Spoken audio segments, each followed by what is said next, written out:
ఈ press meet ప్రధానంగా ఖమ్మం నగరంలో మునేరు వరద ప్రభావిత ప్రాంతాల్లో ప్రజలు పడుతున్న బాధలు, దరిమిల ప్రభుత్వ వైఫల్యం, ఇతరత్ర విషయాల మీద గత 2-3 రోజులుగా జరుగుతున్న పరిణామాలు, వాటన్నిటిని కూడా అవి మీ దృష్టిలో ఉన్నాయి. అయితే ప్రధానంగా ఈ నిన్న జరిగిన పరిణామాల్లో అక్కడ రిలీఫ్ మెజర్స్ సరిగ్గా లేవని, ప్రజలు చాలా ఆవేదనలో ఉన్నారని బీఆర్ఎస్ పార్టీకి సంబంధించిన ప్రతినిధి బృందం హరీష్ రావు గారి నేతృత్వంలో, జగదీష్ రెడ్డి గారు, అలాగే సబితాయింద్ర రెడ్డి గారు, ఇతర ఎమ్మెల్యేలు, తర్వాత మాజీ ప్రజాప్రతినిధులు అందరం కలిసి వెళ్ళినప్పుడు ఆ కార్యక్రమంలో మేము పరామర్శ చేస్తూ దాంతోపాటుగా ఇతోధికంగా వారికి సరుకులు అందజేసే కార్యక్రమంలో మా మీద కాంగ్రెస్ గూండాలతోని దాడి చేపించిన విషయం మొత్తం కూడా యావత్తు మీడియా, సోషల్ మీడియా అంతా చూపించింది.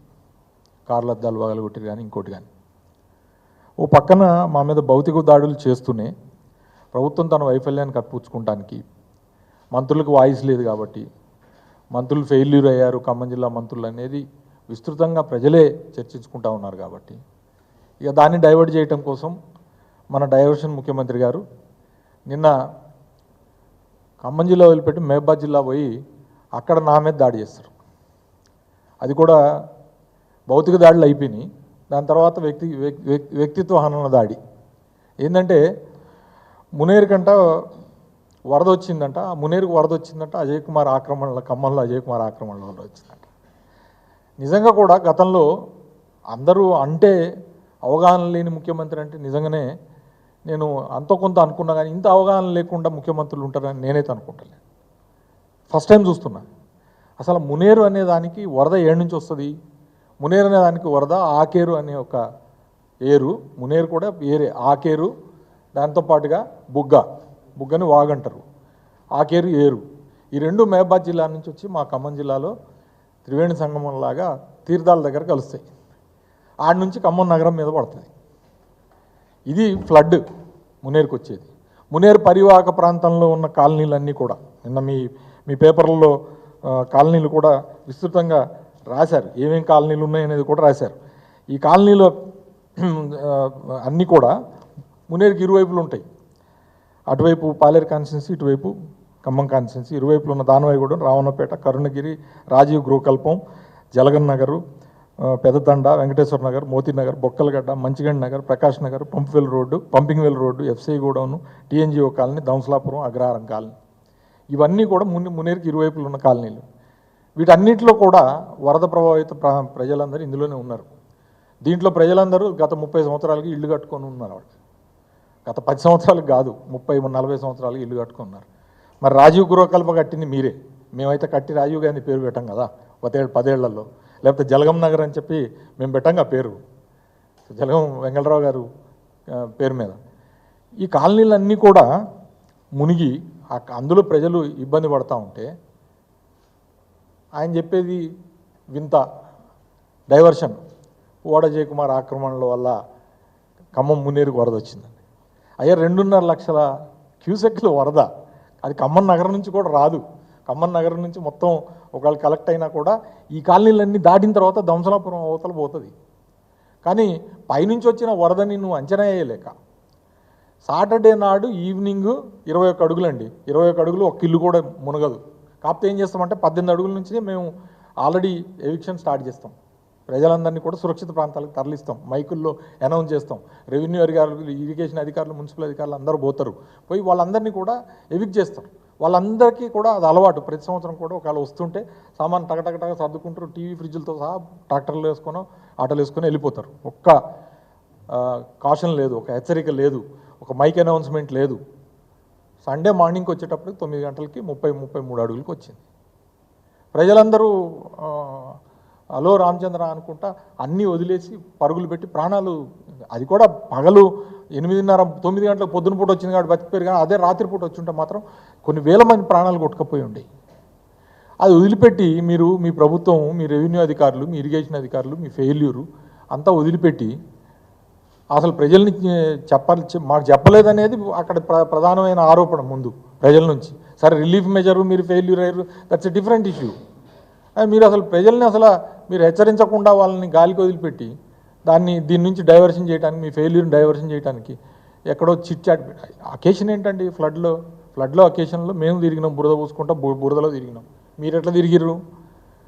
ఎలక్షన్లో క్యాంపెయిన్కి వచ్చినట్టు తిరిగి చిట్ చాట్ పెట్టి నా మీద ఆరోపణ చేసి బట్టకాల్చి మొహం మీద వేసి వెళ్ళిపోవాలని. దాంతో ప్రజలకు స్వాంతనం కలుగుతుందా? మేము లేము కదా, మేము పదవుల్లో లేము. మేము పదవుల్లో ఉన్నప్పుడు మేము ఎట్లా పనిచేసినాం అనేది ప్రజలు సోషల్ మీడియాలో చెప్తా ఉన్నారు. బాజాప్తి ఇవ్వాలి. సరే కొన్ని పత్రికలు చూపించకపోవచ్చు, కొన్ని టీవీలు చూపించకపోవచ్చు, కానీ ప్రజల డిస్కషన్ ఏందనేది మేము ఎట్లా పనిచేసినాం అనేది. మేము నడుల్లో నీళ్ళల్లో దిగినాము, ఎన్డీఆర్ఎఫ్ బృందాలను తీసుకొచ్చినాము, బోట్లు పెట్టినాము, ప్రజల్ని రక్షించినాము. వాళ్ళకి అంతా అయిపోయిన తర్వాత రిలీఫ్ మెజర్స్ సొంత డబ్బులు పెట్టుకొని సరుకులు ఇచ్చినాము, సొంత డబ్బులు పెట్టుకొని చెక్కులు ఇచ్చినాము. అవన్నీ ప్రజలు ఇవాళ చెప్తున్నారు. మీకు అంత పెద్ద మనసు లేకపోవచ్చు, వేల కోట్ల రూపాయలు అధిపతులైన వారు మంత్రులు ఉన్నా కూడా మీకు పెద్ద మనసు లేకపోవచ్చు. కానీ ప్రభుత్వం తరఫున సాయం చేయకపోగా మేము సాయం చేయడానికి పోతే మా మీద దాడులు చేసుకొని మళ్ళీ అది ఆ భౌతిక దాడులు సరిపోవన్నట్టు మరి ఆ మంత్రులకు వాయిస్ లేదు కాబట్టి ముఖ్యమంత్రి గారు ఈ రకంగా ఆరోపణలు చేసి పట్టగాల్చి మొహం మీద వేద్దామంటే ఎక్కడున్నాయి ఆరోపణలు? నేను ఛాలెంజ్ చేస్తూ ఉన్నా. ఖమ్మం నగరంలో 1 ఇంచు నా ఆక్రమణ ఉన్న కూల్చేయి. You are in the power. మీది కదా ప్రభుత్వం. ఈ హరీష్ రావు గారు హరీష్ రావు గారి కంట వీరంట సూచన చేస్తారంట, ఆదర్శంగా ఉండాలని చెప్పి హరీష్ రావు గారి దగ్గర ఉండి నా హాస్పిటల్ కూలగొట్టాలంట. అది హాస్పిటల్ 25 ఏళ్ళు అయింది కట్టి. ఓకే, ఎన్నో ప్రభుత్వాలను చూసింది, ఎన్నో కుట్రలను చూసింది. కానీ నా హాస్పిటల్ ఉండేదేమో ఖమ్మానికి నార్త్ సైడ్.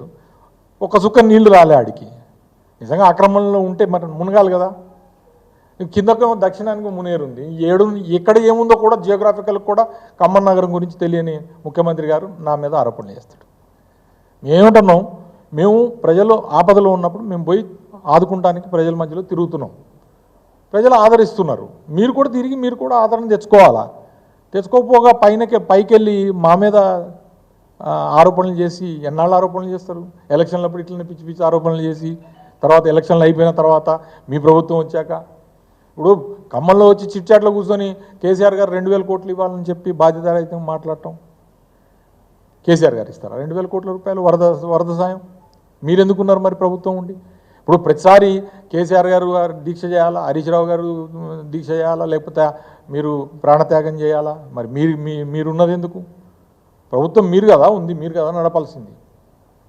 కాబట్టి ఇట్లాంటి పిచ్చి ఆరోపణలు చేసిన ఆయన ఏమంటాడు? మాజీ మంత్రి మీద ఆరోపణలు నీకు తెలుసు. నీ ఇష్టం వచ్చిన ఎంక్వైరీ చేసుకో. 1 ఇంచ్ ఖమ్మంలో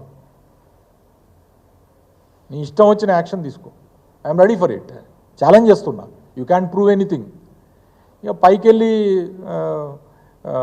ఏది మాట్లాడితే అది అబద్ధం నిజమైపోతుంది, ప్రజలు నమ్ముతారంటే నమ్మరు ప్రజలు. ఇప్పుడున్న పరిస్థితుల్లో ప్రజలకు కావాల్సిన స్వాంతన తప్పితే మీ వ్యక్తిత్వ హననం, భౌతిక దాడులు, వ్యక్తిత్వ హనన దాడులు కాదు కావాల్సింది. ప్రజలకు కావాల్సింది మీ రిలీఫ్ మెజర్ కావాలా. దాంట్లో మీరు ఫెయిల్యూర్ అయినారు. అందుకని నేను మీ ద్వారా, మీడియా ద్వారా నేను వారికి తెలియజేయదలుచుకున్నా. అసలు నిన్న ఇంకొక మాట కూడా అన్నారు. రెవెన్యూ మినిస్టర్ గారు, మా ఖమ్మం జిల్లాకు సంబంధించిన వారు, రెవెన్యూ మినిస్టర్ గారు, రెవెన్యూ అండ్ రీహాబిలిటేషన్కి సంబంధించిన రెవెన్యూ మినిస్టర్ గారు, మునేరుకి అవతల కాన్స్టిట్యున్సీ అంతా కూడా పాలేరు వారిదే, మునేరు యువతల ఖమ్మం నగరం. సో వారిద్దరికి సంబంధించిన నియోజకవర్గాలు, ఈ 2 మునిగిన నియోజకవర్గాలు ఇప్పుడు ప్రాతినిధ్యం వహిస్తున్నాయి. సో అక్కడ ప్రజల యొక్క ఆహాకారాలని వినటానికి లేదా అక్కడ రెస్క్యూ చేయడానికి మీ శక్తి సామర్థ్యాలు సరిపోలేదు. అంత పెద్ద ప్రభుత్వ యంత్రాంగం ఉంటే ఎవరో వచ్చి జేసీబీ వేసుకొని వాళ్ళు రక్షించుకొని పోయిన తప్పితే 9 మంది మునేరు మీద ఉన్న ప్రకాష్ నగర్ బ్రిడ్జ్ మీద వాళ్ళు రిస్క్ చేసుకొని వాళ్ళ ప్రాణాలు వాళ్ళు కాపాడుకున్నారు తప్పితే ప్రభుత్వం కాపాడలేకపోయింది 24 గంటలైనా కూడా. అందుకని ముందు ఆ కార్యక్రమం చేయాలా, అది చూడమనండి మీ రెవెన్యూ మినిస్టర్ గారికి. రెవెన్యూ అండ్ రీహాబిలిటేషన్ కానీ లేకపోతే యువతలు ఇది కానీ మా మీద దాడులు చేసో లేకపోతే మా మీద ఆరోపణలు చేస్తే కాదు. అయినా సరే ఇట్ షుడ్ నాట్ గో అన్కండెమ్డ్. కాబట్టి నేను ముఖ్యమంత్రి గారి వాక్యాలను తీవ్రంగా ఖండిస్తూ, మీ దగ్గర ఆధారాలు ఉంటే ఈ ఆక్రమణల మీద మీరు ఏం చర్యలు తీసుకున్నా కూడా నేను సిద్ధం. కానీ నేనేమన్నా, ఈ ఆక్రమణలు మున్నేరు రివర్ బెడ్లో ఉన్నాయి, పేద ప్రజలు కట్టుకున్న ఇళ్ళు. వాళ్ళు కూడా ఆక్రమణలని కాదు, వాళ్ళు కొనుక్కున్నారు, స్థలాలు కొనుక్కున్నారు, ఇల్లు కొనుక్కున్నారు. అవన్నీ ఉన్న వాటిని మనం ఏం చేయలేం. కాబట్టి మేము రివర్కి రెండు వైపులా, మున్నేరుకి రెండు వైపులా రిటైనింగ్ వాల్ కావాలని నేను మంత్రిగా ఉన్నప్పుడు కేసీఆర్ గారిని రిక్వెస్ట్ చేస్తే 650 కోట్ల రూపాయలు క్యాబినెట్ శాంక్షన్ ఇచ్చింది. ఇప్పుడు 9 నెలలు అయింది మీ ప్రభుత్వం వచ్చి. మరి ఆ పనులన్నా చేస్తే కనీసం ప్రజలు మిగిలేవాళ్ళు కదా. అది చేయట్లే. మళ్ళీ అది చేస్తే నాకు పేరు వస్తుందని మళ్ళీ అదొక బాధ. అరే నాకు పేరు వస్తుందా రాదా, మేము లేము కదా పదవిలో. ఇప్పుడు పేరు మీకే వస్తుంది, చేయండి. ఆ మున్నేరుకి రిటైనింగ్ వాల్ ఎందుకు కడతలేరు? కట్టాలి కదా. ఆ రిటైనింగ్ వాల్ కడితే అసలు ఈ సమస్య లేదు కదా. పర్మనెంట్ సొల్యూషన్ కోసమే కదా మేము చూసింది. వాళ్ళే ఎన్యూమిరేట్ చేశారు 7-8 వేల ఇళ్ళు ఉన్నాయని చెప్పి ఇప్పుడు రెండు వైపులా అని. ఆ మున్నేరుకి రిటైనింగ్ వాల్ కట్టట్లేదు. కట్టకపోగా పైకెళ్ళి మేము ఖమ్మంలో తిరగకుండా, ప్రజల్లో తిరగకుండా మా మీద రాళ్ల దాళ్ళు, కర్రల దాళ్ళు, రాడ్లు పెట్టి రాడ్ల దాళ్ళు, లేకపోతే రౌడీ షీటర్లతోని దాళ్ళు చేయించాలని అంటే అవుతుందా? చూస్తా ఊరుకుంటామా? ఉద్యమ సమయంలో ఉద్యమించిన పార్టీ ప్రజాప్రతినిధులు వాళ్ళందరూ జగదీష్ రెడ్డి గారు కానీ, లేకపోతే హరీష్ రావు గారు కానీ, లేకపోతే ఇతరత్ర ప్రజాప్రతినిధులు కానీ, సో వాళ్ళ మీద మీరు భౌతిక దాడులు చేయాలా? నా మీద భౌతికంగా సరే నన్ను అంతమంది ఇస్తారా అనుకుందాం. దాంతో ఖమ్మం ప్రజల యొక్క సమస్య తీరుతుందా? ఇప్పుడు నువ్వు నన్ను చంపాలని చెప్పి ప్రయత్నం చేస్తావు. దాంతో ఖమ్మం ప్రజల బాధ, వరద బాధితుల ప్రజల బాధ తీరుతుందా? మీరు ఏం చేస్తున్నారు? ఒకసారి ఇంకో విషయం కూడా నేను మీకు తెలియజేయాల్సిన అవసరం ఉంది. ఇప్పుడు నిన్న ముఖ్యమంత్రి గారు ఇంకొక మాట అన్నాడు, revenue minister is empowered, I'm empowering revenue minister to do enquiry. అసలు మీ మంత్రులు ఏ ఆక్రమణలు ఉన్నాయని చెప్పి అక్కడ ఖమ్మంలో ప్రజలందరూ గగ్గోలు పెడుతున్నారు. మీ మంత్రులకు సంబంధించిన ఫంక్షన్ హాళ్ళు ఇరిగేషన్ ల్యాండ్లో ఉన్నదనేది స్పీకింగ్ ఆర్డర్స్ ఉన్నాయి. గతంలో కోర్టులో పోయి స్టే తెచ్చుకున్నారు. ఇంకో మంత్రి గారి నివాసం ఉండే విల్లాలు వక్ఫ్ బోర్డులో ఉన్నాయని ప్రజలందరికీ తెలుసు. సో సరే, కానీ మీరు కూడా ఆదర్శంగా నిలబడండి. ఆదర్శం అంటారు కదా, ఆదర్శం నిలబడండి. కానీ ఈ రకంగా కేవలం ప్రతిపక్షాల మీద దాడి చేసి, ప్రతిపక్ష నాయకులు ఎవరైతే ఉన్నారో అక్కడ ఇష్యూ వస్తే ఆ ఇష్యూని డైవర్ట్ చేయడం కోసం ముఖ్యమంత్రి గారు చేసిన వ్యాఖ్యల్ని నేను తీవ్రంగా ఖండిస్తున్నా. మళ్ళా కూడా చెప్తున్నా, ఇంచి ఆక్రమణ నాకు సంబంధించింది ఉన్నా కూడా నేను దేనికైనా సిద్ధం. మీరు దయచేసి మీరు దాని మీద మీ చేతనైతే మీరు యాక్షన్ తీసుకోవాలని చెప్పి కూడా కోరుతా ఉన్నా. ఇవన్నీ పక్కన పెట్టి ఇమ్మీడియట్గా ఇప్పుడు కూడా చెప్తున్నా, నిన్న కూడా తిరిగినాం. ఇప్పటికీ ప్రజలు కడుక్కుంటానికి నీళ్ళు లేవు, కరెంటు లేదు, తాగడానికి మంచినీళ్ళు లేవు, తినడానికి తిండి లేదు. వాళ్ళకి తీవ్రమైన నిరాశలో ఉన్నారు. ముందు వాళ్ళని అటెండ్ చేయండి. నిన్న 5 కిలోలు పంపారు. 5 కిలోలు ఏ మూలకు వస్తుందండి? అదొక్క బియ్యం. వాళ్ళ గ్యాస్ బండలు కొట్టుకపోయినాయి, గ్యాస్ స్టవ్లు కొట్టుకపోయినాయి, ఇవి లేవు. పోనీ కరెంటు దాని మీదనన్నా పొయ్యి పెట్టుకుందామంటే కరెంటు లేదు, బురదలో ఉన్నారు, కడుక్కుంటానికి నీళ్ళు సరిపోతలేవు. అదే మురికి నీళ్ళతోని కడుక్కుంటే 36 గంటలైంది ఇప్పటి వరకు. వాళ్ళకి ఇళ్ళకి పోయి వెనక్కి పోయి 36 గంటలైంది.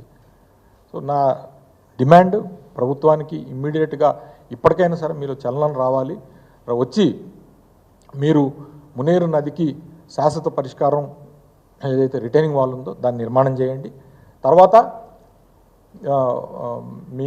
మీ యొక్క చిత్తశుద్ధి అనేది నిరూపణ కాబడుతుంది. ఇప్పుడు మాత్రం ఇమ్మీడియట్గా మీరు చేయాల్సింది మా మీద వ్యక్తిగత దాడులు లేకపోతే వ్యక్తిత్వ హనన దాడులు కాదు చేయాల్సింది. మీరు చేయాల్సింది ప్రజలకు స్వాతంత్రం కల్పించాలని చెప్పి మీ ద్వారా నేను డిమాండ్ చేస్తూ ఉన్నాను.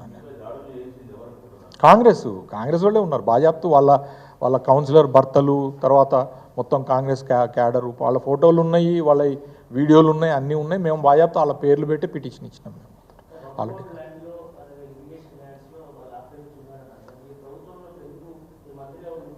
మా ప్రభుత్వంలో ఉన్నప్పుడే తీసినామయ్యి కోర్టు పోయి స్టే తెచ్చుకున్నారు. ఇప్పుడు మీకు ఆ స్పీకింగ్ ఆర్డర్లు కూడా రాహుల్ చంద్రశేఖర్ రెడ్డి గారి దగ్గర ఉన్నాయి, మీరు చూడండి.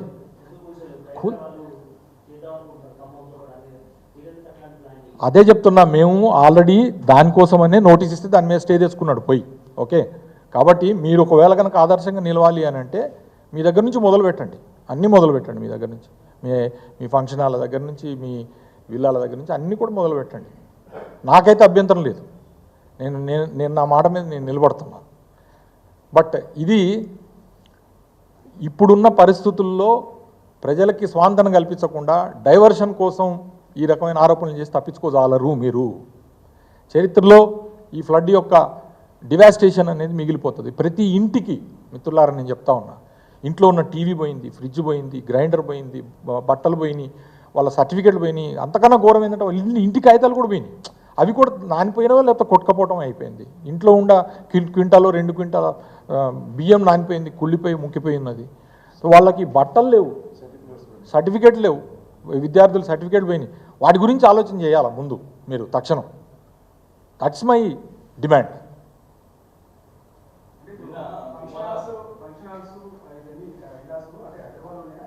ఖమ్మంలో నేను హైదరాబాద్ స్టోరీ గురించి చెప్పండి. హైదరాబాద్ ఆల్రెడీ మీరంతా చర్చించారు, హైదరాబాద్లో ఏమున్నాయి ఏందనేది. కానీ ఆల్రెడీ చెప్పినా కదా, మీకే చెప్పినా కదా. ఇప్పుడు ఆ స్పీకింగ్ ఆర్డర్లు దానికి సంబంధించిన రికార్డ్ అంతా కూడా రాహుల్ చంద్రశేఖర్ రెడ్డి గారు తమకు అందజేస్తారు మీ అందరికి కూడా.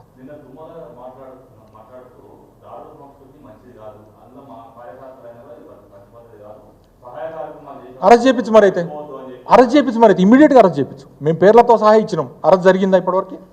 మీరు ఎందుకు అరెస్ట్ చేస్తలేరు? ఇప్పుడు మీరు ఒకవేళ కనుక మీరు ప్రోత్సహిస్తలేరు, మీరు కాదని అంటే ముందు అరెస్ట్ చేయాలి కదా. మేము 10 మంది పేర్లతో సహా వీడియోలతో సహా మేమే పోయి సాక్షాత్తు సిపి గారికి మేము కంప్లైంట్ ఇచ్చినాం. మీరు ఎందుకు అరెస్ట్ చేయలేదు ఇవాళ వరకు?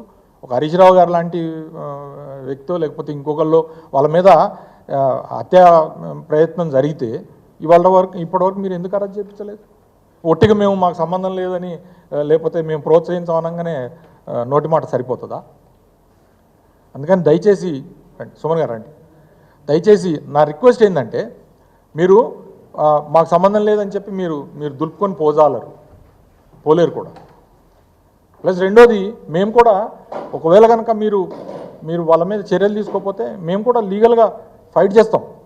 ఈ రకమైన భౌతిక దాడుల్ని చేసిన వాళ్ళ మీద మేము లీగల్ కూడా ఫైట్ చేస్తాం. ఏమండి బాజాప్తు నిన్ననే చెప్పినాక ఖమ్మంలో తుమ్మల నాగేశ్వరరావు గారు మనుషులే అని చెప్పినాం మేము. ఆయన మనుషులే, అందుకనే ఆయన నాకు సంబంధం లేదని చెప్పి ఆయన ఇది చేస్తున్నాడు. ఖమ్మంలో దాడి జరిగిందండి, నగరంలో దాడి జరిగింది. ఖమ్మానికి రిప్రజెంటేషన్ ఎవరు? కాంగ్రెస్ పార్టీకి రిప్రజెంటేషన్ ఎవరు ఖమ్మంలో? ఆయన మనుషులే బాజాప్తు. సో అది తప్పని నేను మళ్ళీ కూడా మీ ద్వారా ఖండిస్తాను.